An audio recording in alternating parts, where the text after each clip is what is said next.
Halo dan selamat datang kembali. Kali ini kita mau gali lebih dalam nih. Satu gagasan yang menurut saya kuat banget dari buku klasiknya Dale Carnegie, Cara Mencari Kawan dan Mempengaruhi Orang Lain. Fokus kita kali ini ke prinsip nomor 7. Berikan orang lain reputasi yang baik untuk mereka penuhi. Sumber kita ya, kutipan-kutipan kunci dari buku itu. Misi kita hari ini, gimana caranya kita paham kalau ngasih ekspektasi positif, semacam label baik gitu, ternyata bisa, wah ajaib mendorong orang jadi versi terbaik dirinya. Oke, siap kita bongkar? Siap dong. Yang langsung menarik perhatian saya di sini tuh, ya bagaimana Carnegie ini sebetulnya nangkap inti dari apa yang sekarang mungkin kita kenal sebagai efek Pygmalion, atau ramalan yang terpenuhi dengan sendirinya. Oh iya, kayak self-fulfilling prophecy gitu ya. Betul.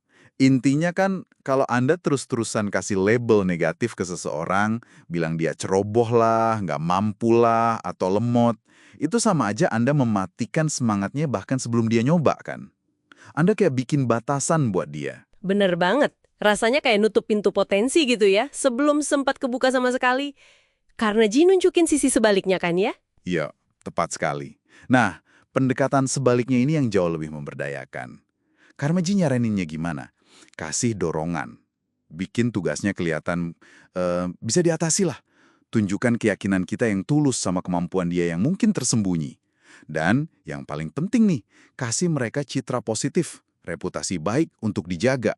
Ini bukan sekedar ngomong manis loh ya, tapi lebih ke menanamkan harapan, menciptakan standar yang pengen mereka capai. Jadi termotivasi buat buktiin kalau reputasi baik itu beneran gitu ya. Nah, persis. Mereka jadi termotivasi membuktikan reputasi itu benar. Wah, ada ilustrasi yang bagus banget tuh di buku soal teman Carnegie yang belajar nari. Pengalaman pertamanya kan parah banget tuh.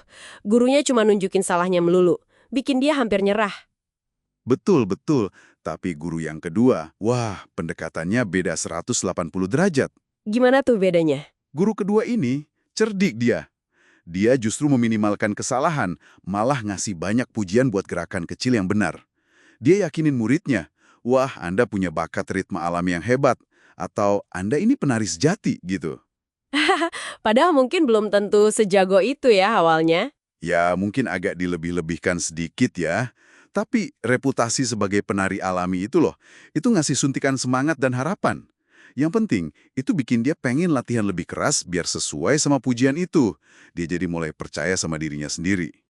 Menarik. Dan ini nggak cuma soal nari atau skill fisik aja kan ya. Prinsip yang sama berlaku juga buat kemampuan lain, kayak mikir strategis atau intelektual gitu. Oh jelas. Kita ingat cerita Lowell Thomas yang yakinin Carnegie sendiri kalau dia itu punya bakat main bridge. Padahal Carnegie ngerasa nggak bisa sama sekali. Reputasi berbakat itu bikin dia berani nyoba kan? Iya, itu contoh bagus. Atau Ellie Culbertson, yang jadi legenda bridge itu kan, justru karena dorongan keyakinan pasangannya yang lihat dia sebagai jenius potensial dalam main kartu. Pokoknya ini soal menanamkan percikan keyakinan itu. Percikan keyakinan ya. Persis. Dan dampaknya bisa dalam banget loh, bahkan bisa ngubah jalan hidup orang. Contoh yang paling menyentuh mungkin kisah anaknya Clarence Jones. Oh, yang dicap lambat belajar itu ya? Iya betul, anak ini dicap lambat belajar, ada riwayat cedera kepala pula, jadi dianggap punya keterbatasan. Tapi ayahnya nolak label itu. Waktu ngajarin matematika pakai kartu kilat, si ayah sengaja fokus ke setiap kemajuan kecil. Dirayain banget setiap kemajuan itu. Dan secara konsisten, dia kasih reputasi sebagai anak yang bisa belajar, yang cerdas. Hasilnya gimana tuh? Pasti luar biasa ya? Banget. Anak itu mulai menginternalisasi reputasi positif tadi. Dia nemuin, kayak kata dia sendiri, bahwa belajar itu ternyata mudah dan menyenangkan. Prestasinya di sekolah langsung meroket. Bener-bener ngubah persepsi dirinya dan masa depannya. Wow. Ini nunjukin banget gimana reputasi yang dikasih dengan tulus itu bisa jadi katalisator yang kuat buat bangun rasa percaya diri dan kompetensi. Apa ya istilahnya? Self-efficacy. Nah, di sini nih kayaknya inti kekuatannya yang sebenarnya ya. Dengan kita secara sadar ngasih reputasi baik, bilang seseorang itu mampu, berbakat, teliti, atau penting, kita tuh kayak megang cermin buat nunjukin potensi terbaik mereka. Potensi yang mungkin mereka sendiri belum lihat. Jadi ingat kata-kata William James, kalau kita ini seringnya cuma hidup pakai sebagian kecil aja dari potensi penuh kita. reputasi baik ini bisa jadi kayak ngebangunin raksasa tidur dalam diri seseorang gitu ya. Bisa dibilang begitu, tapi ada satu peringatan penting nih dari Carnegie yang nggak boleh kita lupain. Apa tuh? Ini harus tulus. Ini bukan soal sanjungan kosong atau manipulasi murahan ya. Reputasi yang kita kasih itu harus lahir dari keyakinan yang otentik. Atau paling nggak dari harapan tulus kita lah sama potensi orang itu. Orang lain tuh bisa ngerasain loh kalau nggak tulus. Biar efektif, reputasi itu harus terasa kayak penghargaan yang pantas mereka perjuangin, bukan sekedar basa-basi. Nah, ini poin krusial. Jadi bukan asal muji membabi buta ya. Tapi muncul pertanyaan nih, gimana kita mastiin ini tulus dan nggak kesannya manipulatif? Atau ada resiko nggak sih kalau kita netepin ekspektasi ketinggian malah jadi bikin kecewa? Pertanyaan bagus itu.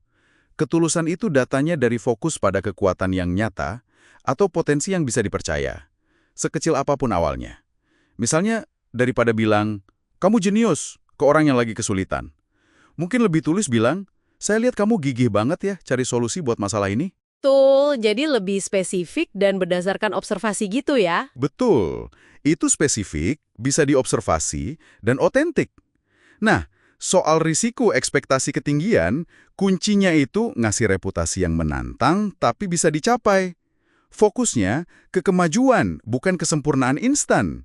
Kalau reputasinya terasa otentik dan langkah buat mencapainya kelihatan jelas, itu bakal memotivasi, bukan malah jadi beban.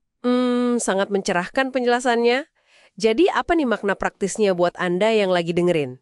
Memberi reputasi baik ke orang lain itu bukan sekedar teknik komunikasi yang cerdik aja ya ternyata. Iya, ini cara yang mendalam untuk menginspirasi, memperdayakan, dan ngebantu orang lain, dan mungkin juga diri Anda sendiri, buat mencapai potensi terbaik mereka. Dan ini membawa kita ke sebuah refleksi nih, buat Anda bawa pulang. Coba deh pikirin satu orang dalam hidup Anda sekarang. Bisa rekan kerja, anggota keluarga, teman, atau siapapun. Berdasarkan apa yang tulus Anda lihat atau harapkan dari dia, reputasi baik apa sih yang bisa Anda berikan ke dia hari ini? Reputasi spesifik apa yang mungkin bisa bantu dia ngelihat dan meraih versi terbaik dari dirinya? Nah, itu dia pemikiran penting buat direnungkan dari pembahasan kita kali ini. Terima kasih sudah menyimak. Sampai jumpa di kesempatan berikutnya.